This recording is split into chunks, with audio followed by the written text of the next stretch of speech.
All right, so my computer's going to be slow for a minute, so bear with me. Come on, guys, you can do it.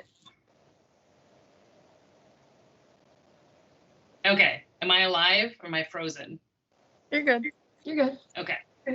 All right, excellent. So we're just going to tell you a little bit about the major and a little bit about the program features. And then we're also going to give you some information on what are you going to do with a degree in political science, right? Which is something that a lot of people ask when we're talking about our major. And we have lots of answers for that question.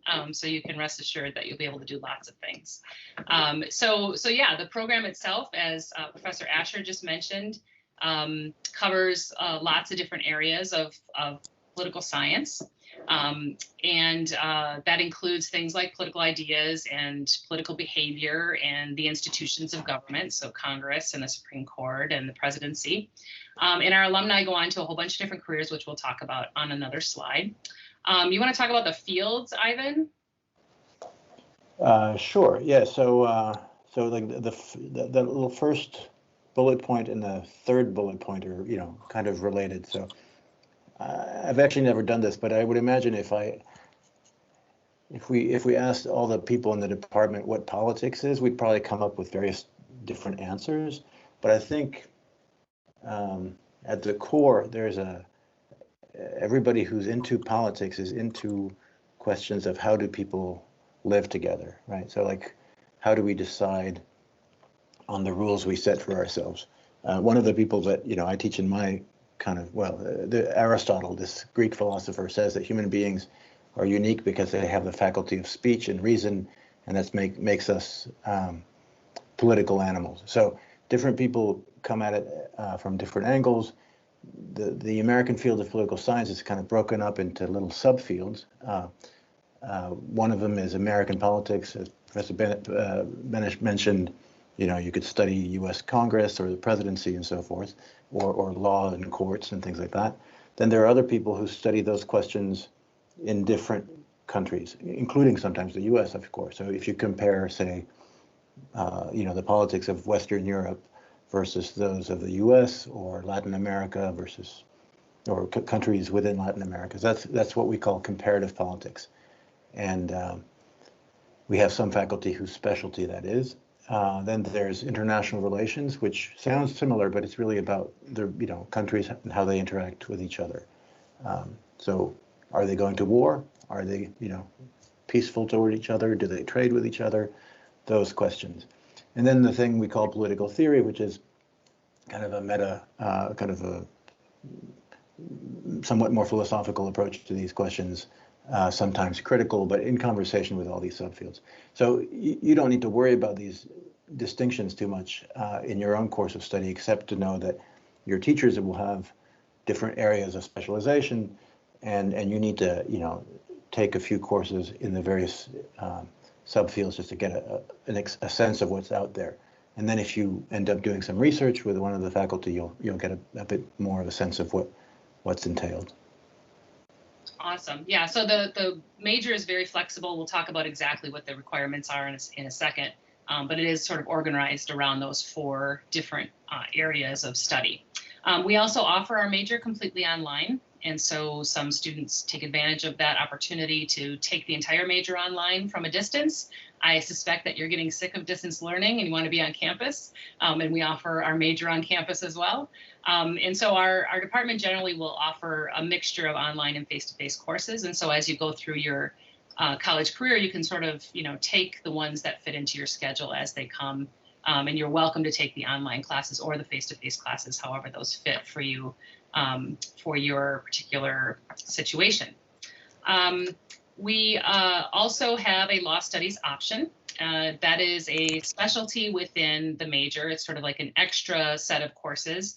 And it's a popular choice, as it says, for pre-law students, where you focus a little bit more heavily on courses related to the Supreme Court, constitutional law, law and society, women in the law, those sorts of issues. I do a course on law through popular culture, which is really fun too.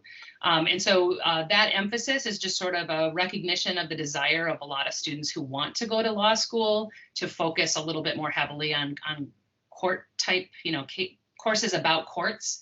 And it's just it's sort of a couple more credits in addition to the 30 credit major. So you would just take a couple of 3 required classes, 2 more supplemental classes. All of those will double count toward the major. So it's not exactly the fact that you have, what would that be, 15 extra credits.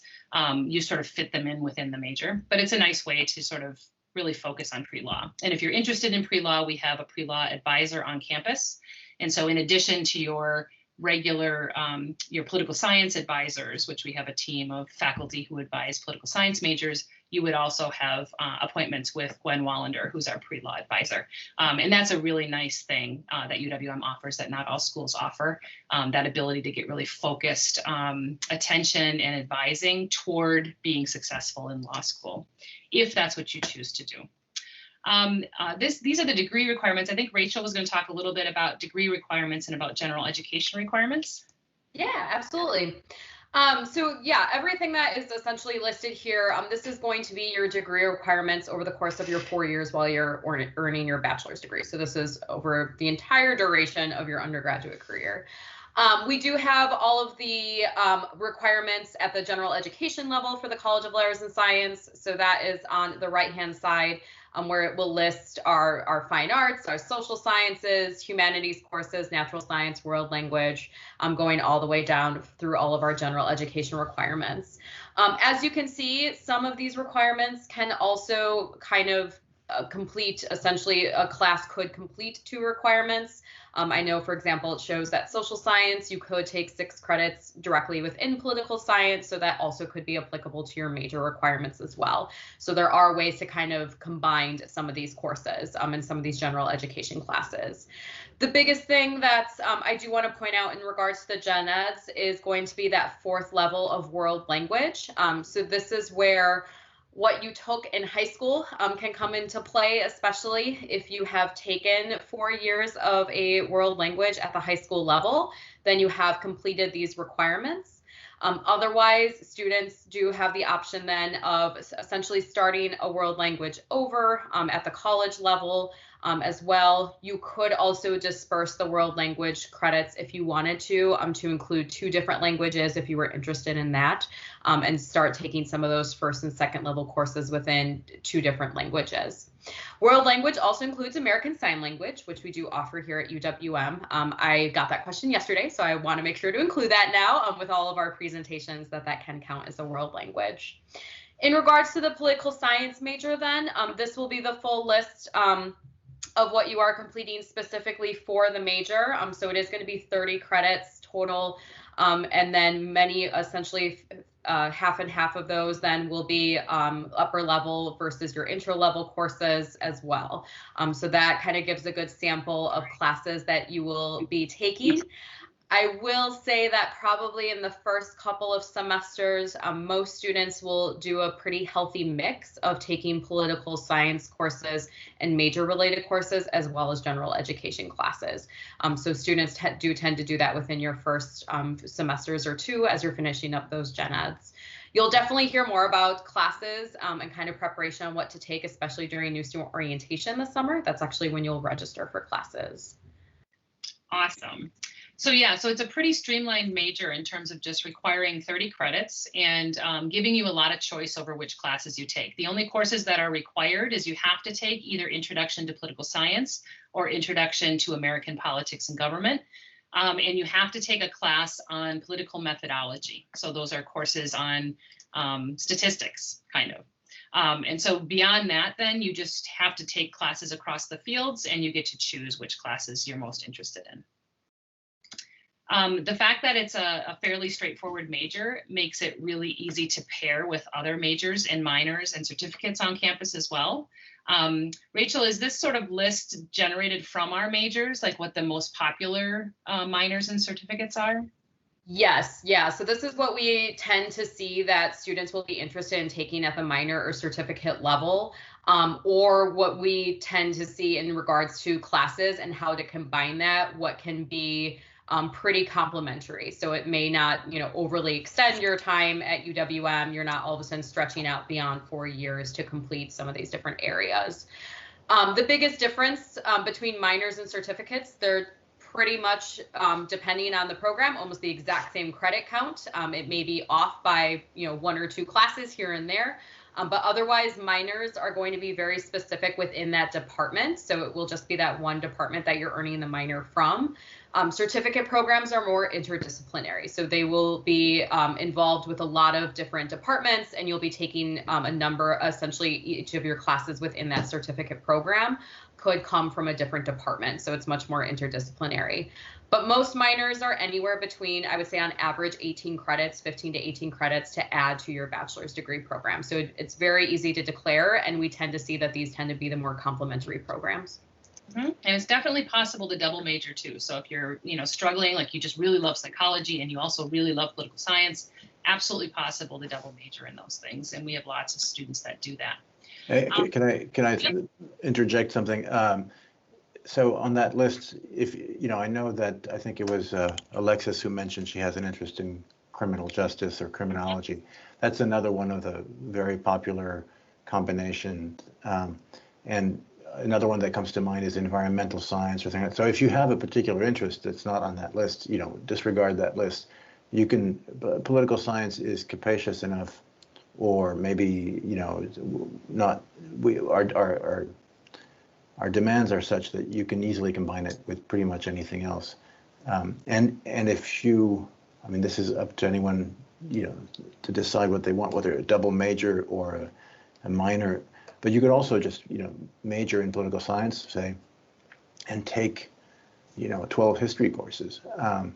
The advantage of doing that is you don't have to meet their requirements. So if you're interested only in American history, you can take all the American history courses and you don't have to concern yourself with, their other requirements. So just something to think about. You don't need to kind of pile on certificates and diplomas. You can focus, but one of the advantages of these things is then you get a little line on your resume or your applications and so forth that tells you have a specific qualification. Mm-hmm. Yeah. So as part of the major, you can earn credit by doing an internship. We're very committed to experiential learning in this department as well. And think it's really a great opportunity for students to try on careers that they're thinking about engaging in. So our students have done a variety of different internships over the years. Some of those are listed on the slide. Others include some of the political parties. We've had students work for political campaigns. I have a lot of students, so the Justice Center is on here. A lot of my students end up working at the Justice Center, and it's just such a great experience for them. They become counselors to individuals using the civil court system, helping them fill out paperwork and answering questions. Some of them have been interpreters if they have a language skill. To help individuals who don't have English as their first language navigate these really complex legal processes. And so an internship course, you get 3 credits for that course. You're expected to work a certain number of hours for each of those credits. And then you keep a journal generally and write some sort of an experiential paper at the end of the session. And then you get evaluated by your supervisor, and all of those things go into your grade. So it's a real opportunity for students. I've had a lot of students intern with law firms and then say, oh, wow, I totally don't want to go to law school. And that's a great way to learn that that's not what you want to do. Just as it's a great way to learn, I had some students at the Justice Center who had never considered a career in civil law and became really interested in helping people deal with divorce and custody issues and those kinds of things. So I think it's a nice way to get some experience for your resume, yes. Some of these lead to jobs, full-time jobs after graduation, of course, but it's also just a good way to feel out some of the experiences that you could pursue after you're done with your degree. We also give our students a lot of opportunities for research. You want to talk about that, Ivan? Sure. So when you pick a major, you have countless reasons for choosing this or that major. You might be interested in it. Finding out about what it means to do research in that area is a way to explore that particular area, and it's also a way to discover what research is. This is a strange way to introduce the topic, but there's a lot of talk these days about how science,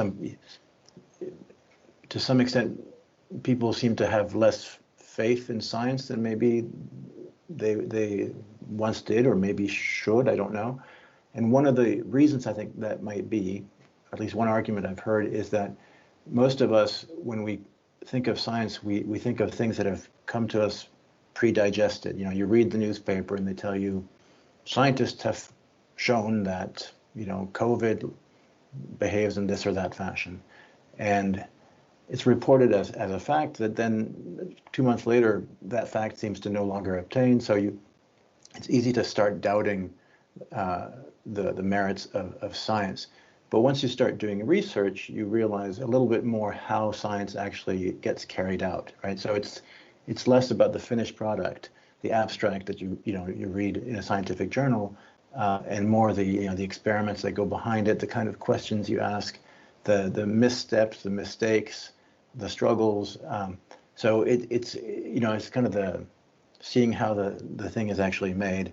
I think that can be really rewarding. Again, as Sarah said, you may end up finding that's not what you want to do, but either way, it'll broaden your experience, your understanding of what science and research really are. And so here there's a list of projects I think that people have worked on as undergraduates. It's obviously not exhaustive. So usually you would attach to a particular faculty's research project. So say Professor Benesch works on the Supreme Court, has a grant to hire some student to do some research. Now, maybe it might be menial tasks like coding various things. It doesn't have to be glamorous, but you get to see how it's done, and also you get to contribute something. So when I was an undergraduate, I worked for a historian. I'm pretty sure she never used the stuff I produced for her. But I had the illusion for a moment that it mattered what I thought about. I can't even remember what the topic was. What was it? But anyway, it took me to a library in Paris, and I did some. It was fairly solitary, but it was not without rewards. And of course, sometimes we do actually use the work that our undergrads do. So exactly. I published a paper with some of my undergrads who worked with me on the undergrad research program. So they got credit for so they weren't paid, they got credit. Right. Yeah. No, that's the way we exploit people in academia. We just give them credit. I actually had a friend who I remember as an undergraduate was asked to review. So he was French, and he was asked by his professor to read a book and give him a little synopsis or review. And then lo and behold, we found my friend's book report, so to speak, published as a book review signed by the professor. So that's not good. That's not okay. That's not okay. That's not acceptable. That would never happen at UWM. At least not in poli-sci. Well, this was in poli-sci, but never mind. But not at UWM. No. That anyway. So it can be a fun way to discover, to learn, to become an expert at something. You probably become a bit insufferable at dinner parties afterwards because you're like, hey, let me tell you about, the Supreme Court. Right. But there are worse fates.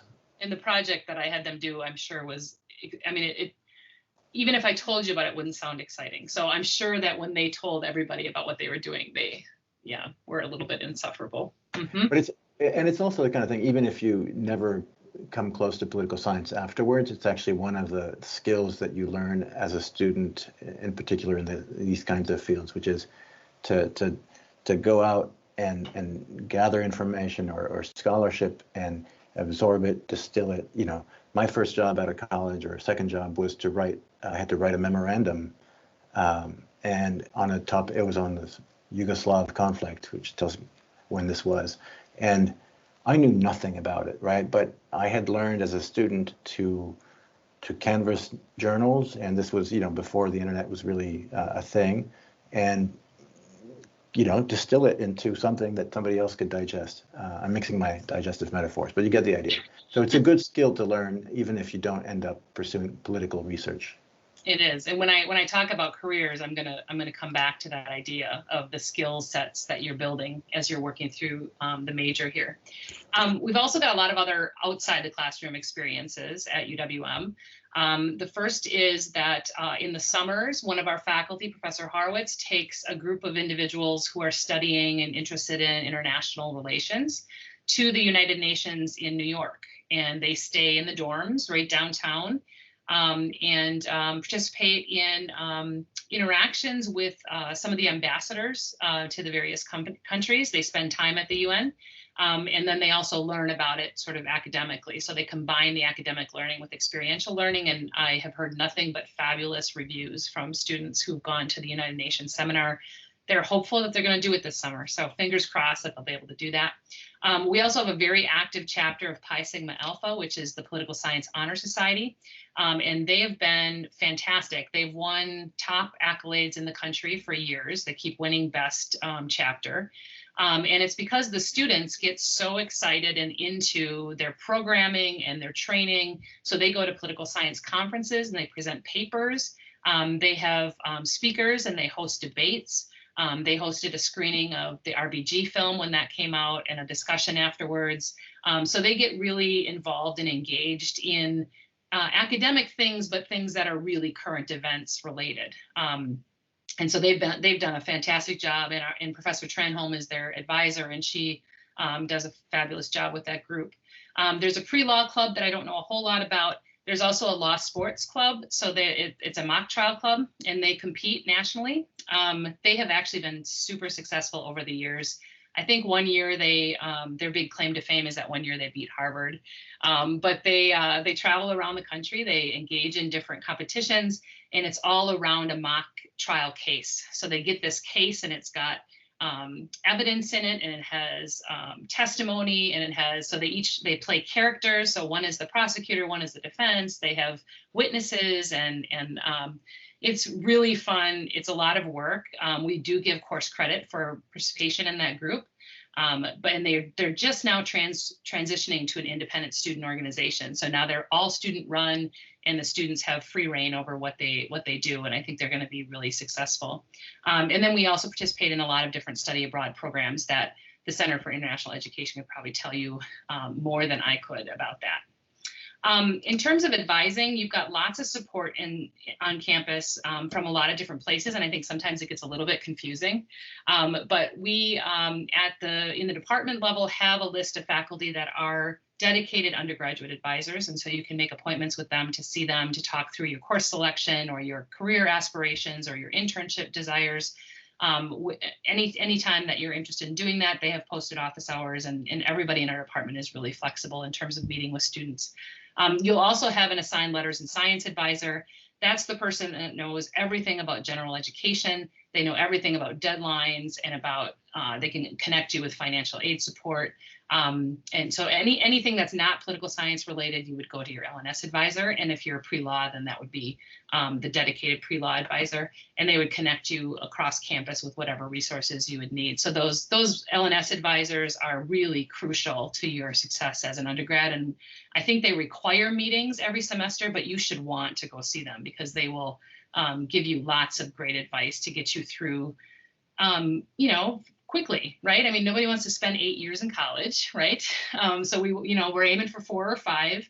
And so if you continue to meet with your advisors regularly and keep yourself on course, you can definitely get through your degree within 4 years, and certainly within 5. And I hope that you're not hanging around 6 unless you're getting a master's degree also on the way, which we do have some joint bachelor's, master's degrees on campus.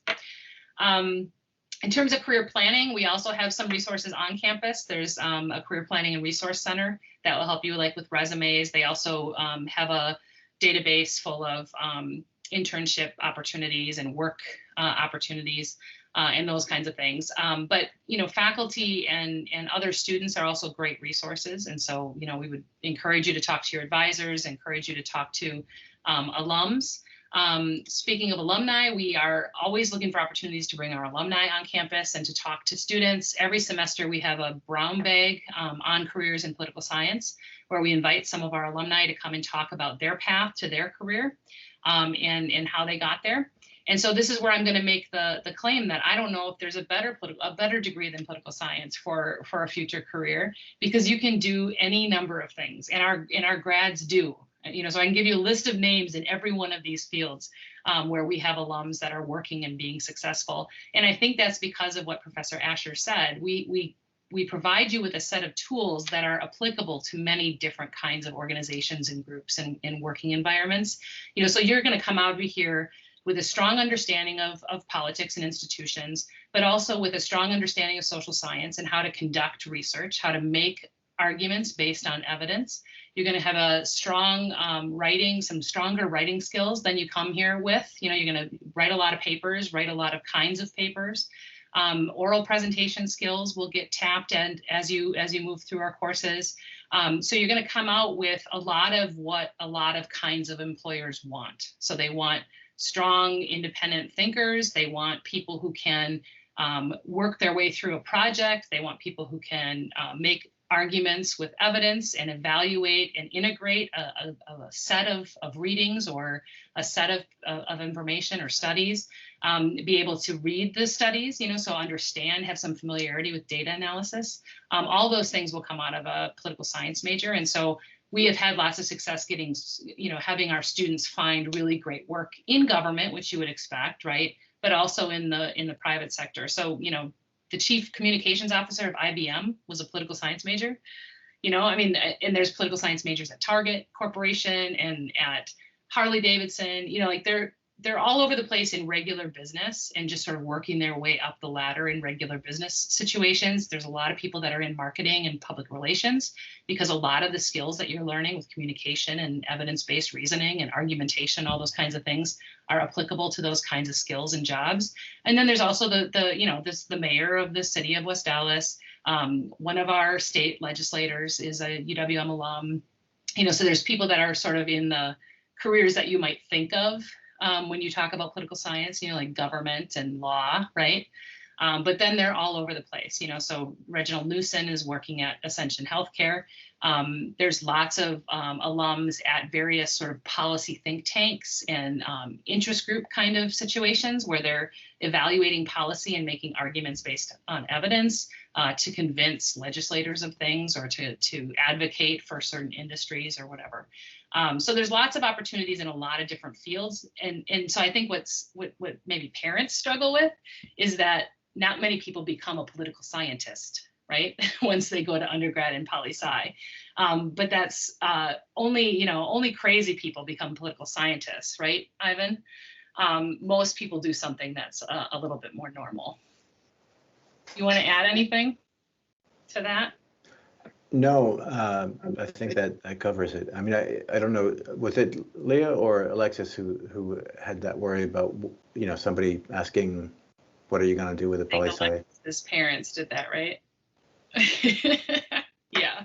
Do your parents have a preference, another major they want for you?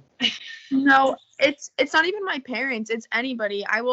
People will be like, oh, what are you majoring in? And I'll be like, political science. They're like, oh, what do you want to do with that?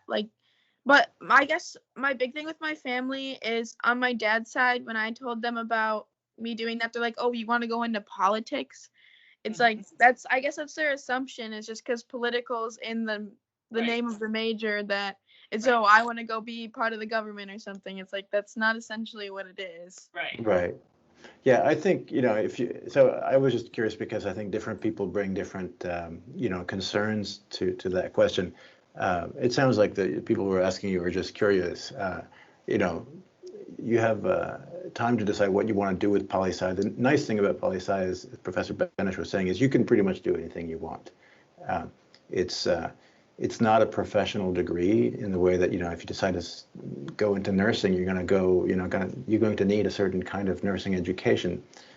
So the downside is it doesn't necessarily, it's not that one ticket to that particular profession. The upside is you can open, it doesn't close off anything at all. Mm-hmm. Yeah, so our careers brown bags have been about several different things so far. So we had, which I found fascinating, we have a student who is at the FBI working as an agent. She does forensic data stuff. And then we have another alum who is at the NSA, and he was just starting out, just working through his security clearance, and he came to talk to students about his path into the NSA. We also had a brown bag with lawyers, so we have a bunch of alums who went on to law school and are practicing all kinds of different law, which is, I thought, was fascinating. So we had like a corporate counsel person, we had a person who was working for the ACLU, we have somebody who is a career law clerk for a judge in the district court.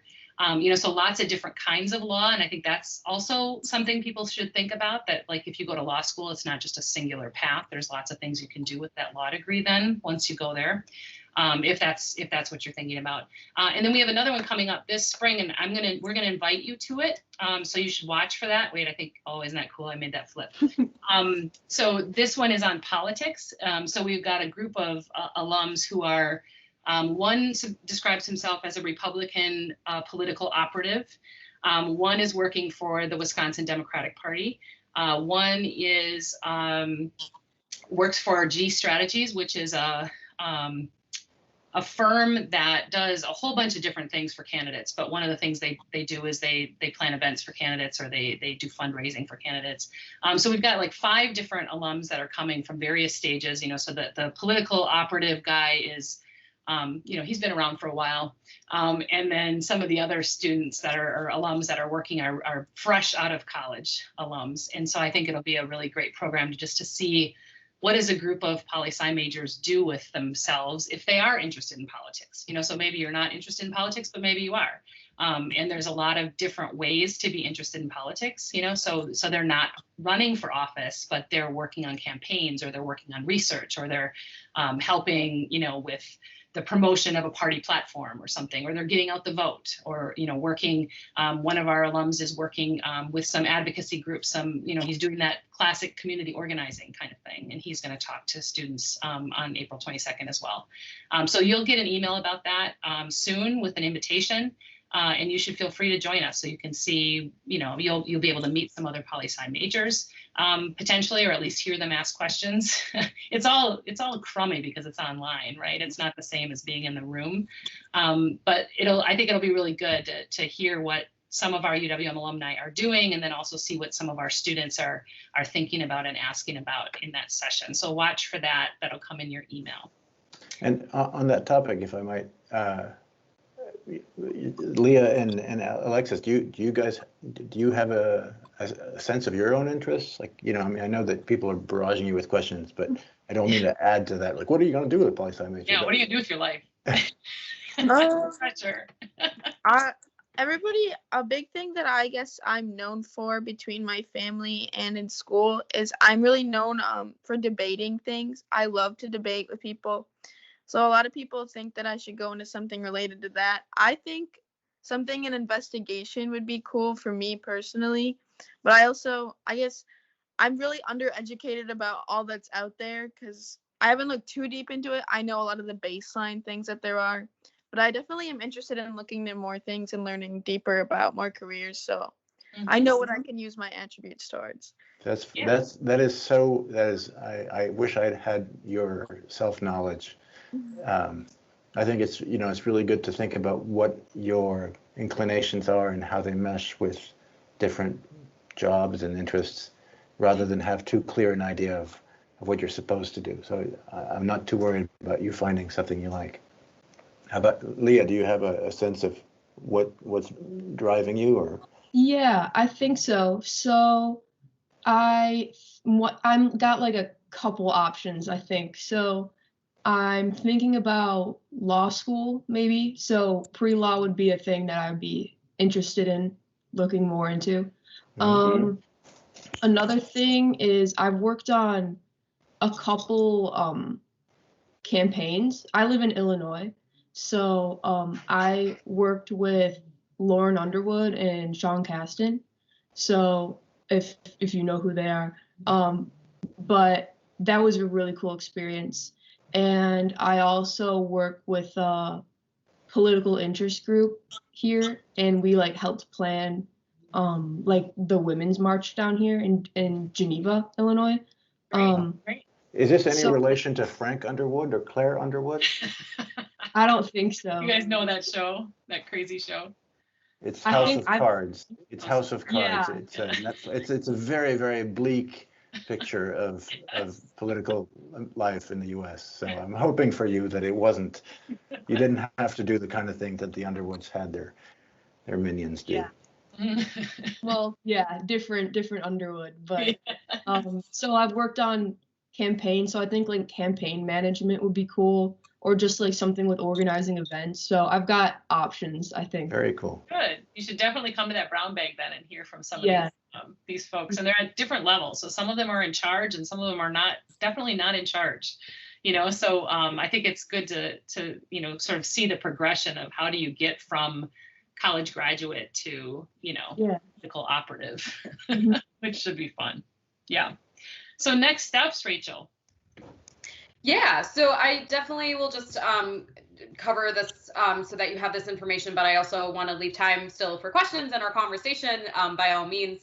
But for our admitted students for fall 2021, we are looking at just a couple of next steps that we can pretty much start working on between now and summertime. So the first one is definitely continue checking your pause account. And if you are still in need of activating your pause account, please let me know. I will definitely leave the email into the chat so that you have that contact information because I can help out with that. Pause, once, especially once you're a student here at UWM, is essentially going to be your own student account for everything. So you register for classes through this account, tuition and billing is through your pause account. As I'm sure you see, you have a to-do list of your next steps that's available on this account. Financial aid and scholarships are posted onto this account. So really everything is done through pause. So again, if you have any issues with the pause, please let me know. One thing that has changed a little bit, depending on when you were admitted, you probably have seen the $150 new student confirmation deposit.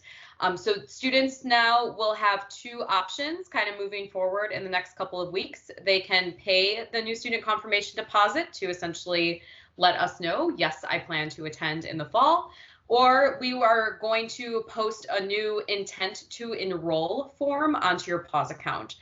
So instead of paying that deposit, instead you can fill out that intent to enroll form that also indicates, yes, I plan to attend UWM this fall. That $150 then would get rolled into your tuition for the fall so that you wouldn't have to worry about paying it right away if you complete that intent to enroll. This is new for us this year, so it hasn't been updated into pause yet. Definitely keep an eye out for it. And if you do have any questions, please let me know. I'm happy to help address those questions. We then will have course placement traditionally and pretty much universally across all of our new freshmen for English and math. Obviously, right now, for COVID safety purposes, we're not hosting course placement testing on campus. So we are utilizing ACT or SAT test scores if students prefer. And we also will be sending updates from our course placement coordinator. Our testing coordinator is going to be sending updates on what other possibilities there are for either virtual course placement or other resources for course placement. So keep an eye out for that because that should be forthcoming pretty soon. Otherwise, you can self-report your ACT or SAT test scores with the admissions office. So I'd be happy to provide that information too if you need it. I know a couple of times we've already mentioned the housing application exemption. It sounds like both of you may already be looking at this or working on this. Housing application has a priority deadline of May 1st, so you do still have plenty of time to complete that. Otherwise, if you are planning to commute and live at home, we do have the housing exemption. Freshman year is the only year that we really do have this housing requirement in place. Every year after that, it's entirely up to you if you would like to continue living in the residence halls or looking at possible apartment options or housing options then around campus. We're in a really great neighborhood where there are a lot of options for our students and they're within walking distance to campus. By summer then, we will have new student orientation. So I keep saying that because I want it to be nicer out and warmer out and not winter. So we will say by summer, new student orientation will start. Typically, it's going to be the 3rd and 4th week of June is really when those events kick off then throughout the summer. So there's multiple dates that you can choose from. Registration for orientation is going to be opening up mid-March. So definitely keep an eye out for that email as well, because we'll be sending out that email once that registration is open. And during that time, you will have advising sessions. You will have a session where you are registering for your fall classes. So that's, you will essentially walk away with your schedule so that you have everything that you need before classes start in September. So yeah, those are the next steps for our admitted students.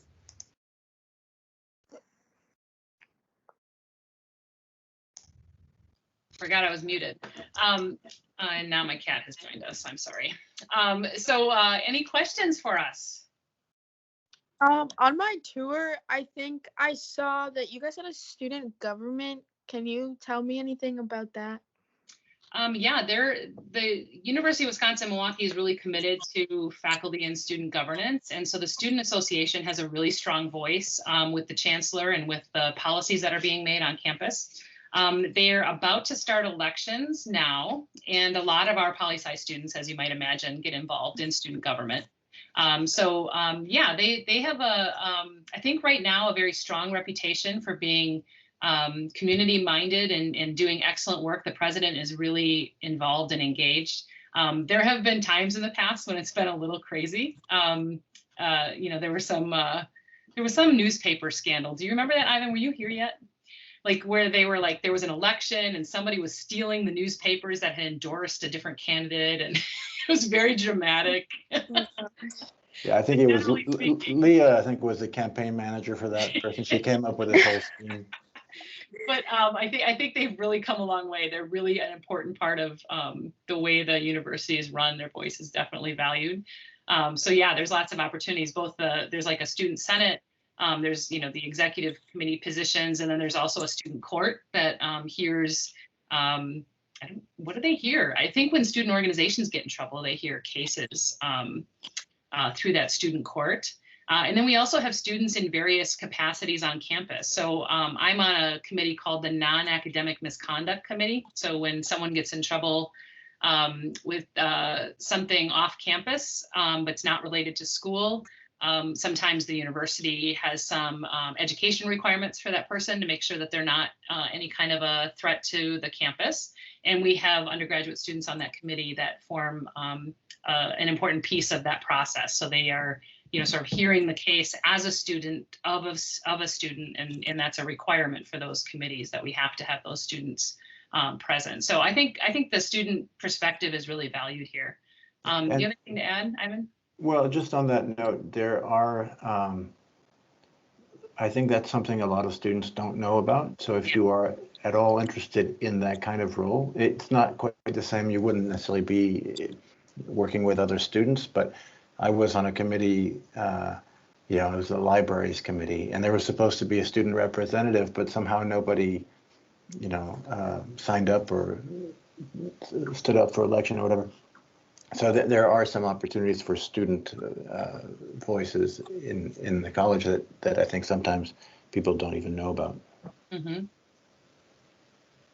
Yeah, so that'd be great if you want to get involved in that. They're always looking for excited and committed people to help them make policy and make change where it's needed. And so Leah, you said you're from Geneva. Alexis, where are you from? I'm from Howard's Grove, which is by Sheboygan. Okay, because so when both of you come to Milwaukee, you'll find that there's a lot of organizations in Milwaukee that you could join and kind of relate it to your work as a student. So depending on your specific interests, if in addition to liking to debate things, you're particularly interested in one topic, you might find just that organization, and then you could enlist classmates and students, faculty. You could do it. There's really no limit to what you can do interfacing with the university and the city. Mm-hmm. Yeah, there's a lot of student organizations on campus, but then there's also there's a lot going on in Milwaukee, and we work hard to keep our relationship with Milwaukee really strong, and so there's lots of opportunities there too. Any other questions? Yeah, I have one actually. Mm-hmm. So like just in general, would you say like students at UWM are like involved in like social issues, like they care about those things, or just like I don't know, I just want to know like what the vibe is. You know what I mean? I don't know. Do they care about those things? I mean, I think they do. They I'm do. trying to think if do you have like some specific instances to point to, Ivan? I mean, I know they've had in Spates Plaza. There's often debates and sort of, you know, there's some picketing and some signs and those sorts of things. But yeah, I mean, I don't know exactly. I don't want to surmise too much, but from the work you did with Lauren Underwood, but I think you will find students at UWM who are interested in have share commitments with you, regardless of your commitments. We have a diverse student body, and I have to say I really like the student body at UWM. I'm relatively new to the place. Before that, I taught at a couple different other places, and I was new to the Midwest, and somehow it took me a while to find my feet. But the more I just let the students set the tone for my classes, the better they are. And it's very clear that people come to college and life in general with a set of commitments. And sometimes it can create a little bit of friction if your commitments are at odds or in tension with those of a classmate. But those are also the most exciting moments, at least as a teacher. You're a little nervous because you got somebody who's saying capitalism, is a murderous machine, and other people that say, markets rule. And as a teacher, you're trying to kind of, make sure it doesn't get too explosive.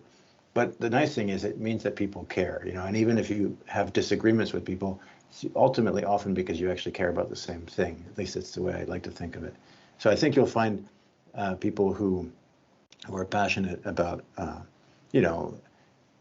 I teach a course, for instance, right now called Capitalism and Its Critics. So it draws, I hear a fair bit about the criticism of capitalism in my class. I'm trying to draw out a couple of students who I think are equally passionate, but maybe at times might feel a little bit embattled or in the minority position.